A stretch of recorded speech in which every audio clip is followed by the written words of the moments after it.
what's up guys? My name is Zack and today I am driving a 1988 Suzuki Samurai. Up front is a 1.3 liter inline 4 and down below is a 5-speed manual transmission. Now I am super excited to be driving this Suzuki Samurai because I've never driven one before. This is such a fun and interesting car. This is a US domestic vehicle that was only sold here for a couple of years, and we'll get into that later, but it's fun, it's manual, and I am enjoying it here today. But if you would like to submit your own vehicle, you can head on over to my website, zackpradel.com/submit.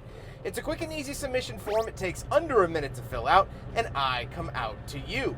But let's get back to that 1.3 liter inline 4 under the hood. Well, it makes about 63-ish horsepower, and it's not really anything special. However, these didn't come with anything bigger than the 4-cylinder. Now, they did get fuel injection halfway through 1988, but beyond that, there weren't many updates because this was such a short-lived vehicle.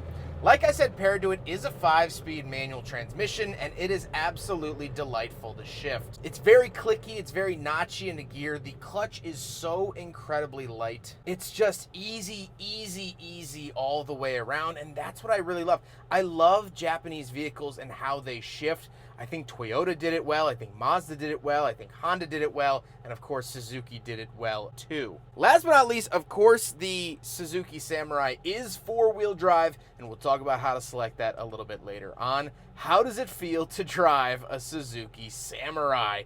Well, it is small. That is one of the biggest things that you'll notice, and that was its big selling point as well, is that it actually was a lot smaller than the Jeep Wrangler, so it offered that off-road prowess in the 1980s while being small. You can make a U-turn in a single street, of which I have done. My left arm is jammed up against the door just a little bit, but overall, visibility is great, it's easy to drive, it's fun to drive, and that's its greatest strength. With that stuff out of the way, let's talk about the interior. Well, in front of me, I have 4 gauges. Off to the left is my speedometer, in the center is my coolant temperature and fuel, and off to the right is my tachometer. The steering wheel doesn't have any forward-facing buttons on it, just says Suzuki with the horn. And off to the left, we have our climate control vent and gauge dimmer switch with a very optimistic number of dead switches over here. I don't know what features they thought that they would add, but quite a few. Moving on to the door, we do have the latch to get in and out and crank for the window, but then we have a warning. This is a multi-purpose vehicle which will handle and maneuver differently from an ordinary passenger car. In driving conditions which may occur on streets and highways and off-road, as well as other vehicles of this type, if you make harp turns, not hard, harp turns, or abrupt maneuvers, the vehicle may roll over and go out of control and crash. You should read driving guidelines and instructions in the owner's manual and wear your seatbelt at all times. So this will play into the final thoughts of why this car went down, is that people thought that they were unsafe. And they kind of were, kind of weren't. We'll talk about it later on, but very cool to see a sticker for it on the door. Moving into the center, we get some cubby space, 2 vents for the climate controls, our climate controls themselves, of which this is an AC-equipped Suzuki Samurai. Pull-out ashtray and cigarette lighter, our original Suzuki radio by Clarion. They also did the Mazda RX-7 radios of the 80s. And we get our shifter. Our shifter is tall and in charge, very 70s or 80s, where the shifter is sort of angled coming out from under the dash. And then we have our 4-wheel drive settings with this giant diagram of how to shift it into 4-wheel drive. You can pause and read it if you would like.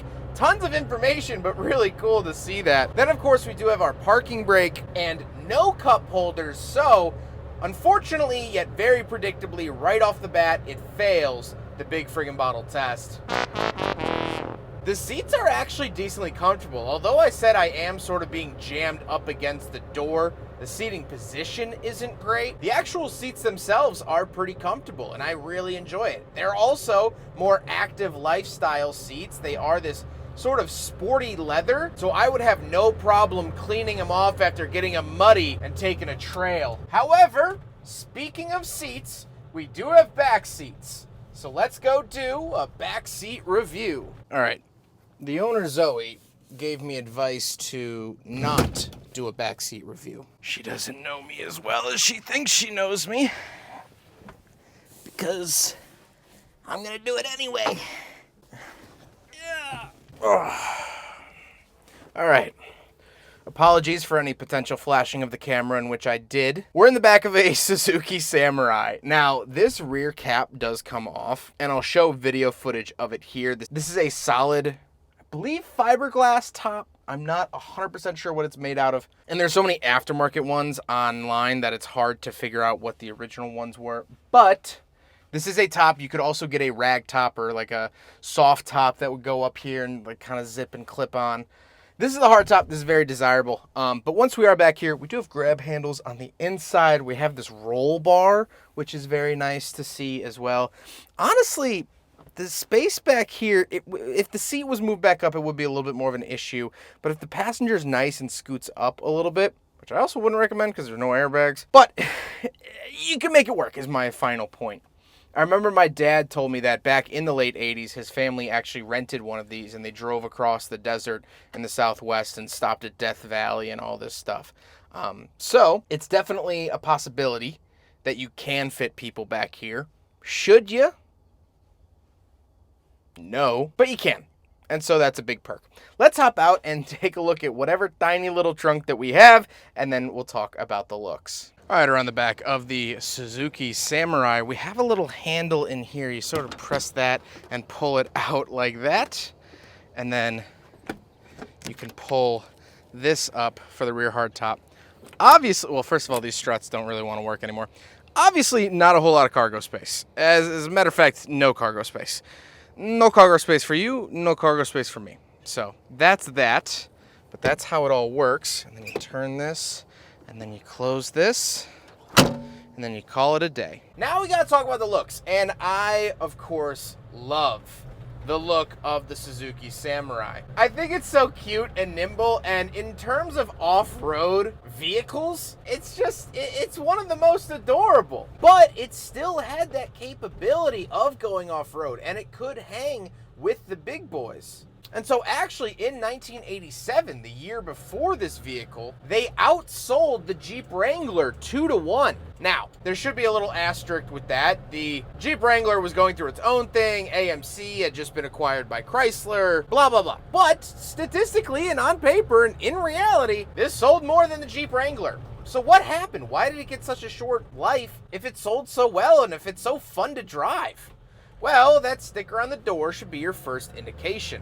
In 1988, the year of this vehicle, Consumer Reports put out an article saying that the Suzuki Samurai was unsafe and a rollover hazard. Now, they would later go to court over this, and they basically ended up saying, we didn't say it would roll over, we implied it was a possibility. No matter what they implied, no matter what they thought that they implied, the ending result was that it tanked Suzuki Samurai sales. A similar thing happened with the Yugo, if you remember that vehicle. A lady supposedly got blown off the Mackinac Bridge up here in Michigan, and then they never sold another one. There is some truth to it. This is a really short wheelbase, and so driving up very steep inclines, or on the side because it's not very wide, you are at more of a risk of rolling over. And because the Jeep Wrangler was the natural competitor to this vehicle at the time, or really off-road, fun, convertible vehicle that America was used to, we thought that we could drive these like we drove our Jeep Wranglers. And you kind of couldn't. So they went away. Not overnight, and this particular vehicle is a 1988 model, but it actually wasn't even purchased off the lot until 1989 because of that Consumer Reports article. This exact car I'm driving right now was a vehicle that suffered from that article. But because of that, it tanked a otherwise very good, very fun little automobile.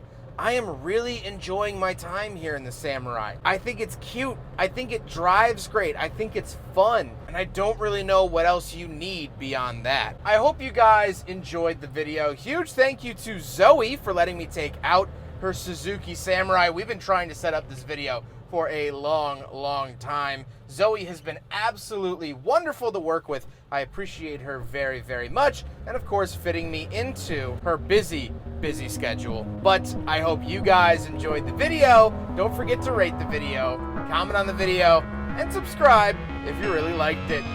Take care, guys.